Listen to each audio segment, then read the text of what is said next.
দাসপুর গ্রামে অভয় নামে এক যুবক থাকত। সে ছিল অভাবী, আর অভাবের তাড়নায় সে চুরি করত।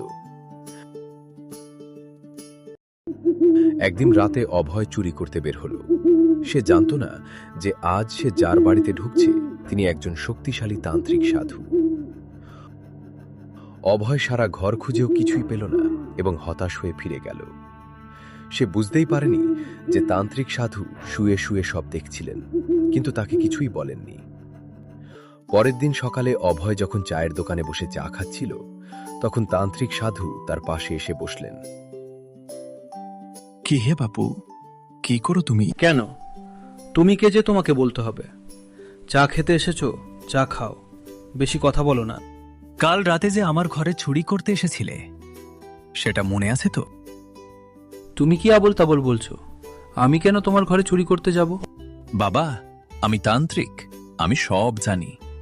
কাল রাতে আমি জেগেই ছিলাম, তুমি কি কি করছিলে সব দেখেছি। আমার ঘরে অনেক কিছু ছিল, কিন্তু আমার সাধনার শক্তিতে আমি সব লুকিয়ে রেখেছিলাম বলে তুমি খুঁজে পাওনি। তুমি সব জানতে, তাহলে আমাকে ধরলে না কেন? নিশ্চয়ই মিথ্যা বলছো। তোমাকে কিছু বলিনি, কারণ আমি জানি তুমি মন থেকে ভালো মানুষ। কিন্তু তুমি চুরি করো কেন? চুরি না করলে খাবো কি? আমায় কেউ কাজ দেয় না। আমার কেউ নেই বলে সবাই আমাকে অপমান করে। বাধ্য হয়েই আমাকে চুরির পথে নামতে হয়েছে। আমি যদি তোমাকে তন্ত্রবিদ্যা শেখাই, তুমি কি এই চুরির পথ ছেড়ে দেবে? তুমি আমাকে তন্ত্রবিদ্যা শেখাবে, কিন্তু তা দিয়ে আমার কি হবে? এই বিদ্যা দিয়ে তুমি মানুষের ভালো করতে পারবে, আর সম্মান ও টাকা দুটোই পাবে। তন্ত্রবিদ্যা শিখে আমি সৎ পথে টাকা রোজগার করতে পারবো? তাহলে আমি নিশ্চয়ই শিখব।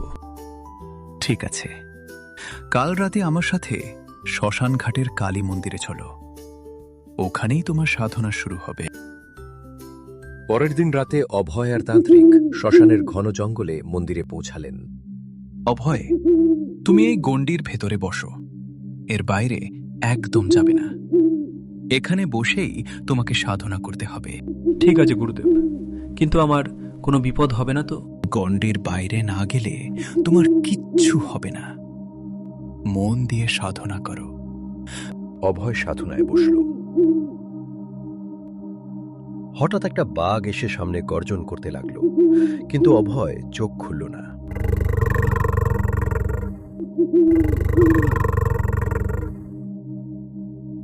কিন্তু হঠাৎ এক বিকট চিৎকার শুনে অভয় ভয়ে অজ্ঞান হয়ে গেল। এরপর কি হবে? দ্বিতীয় পার্ট।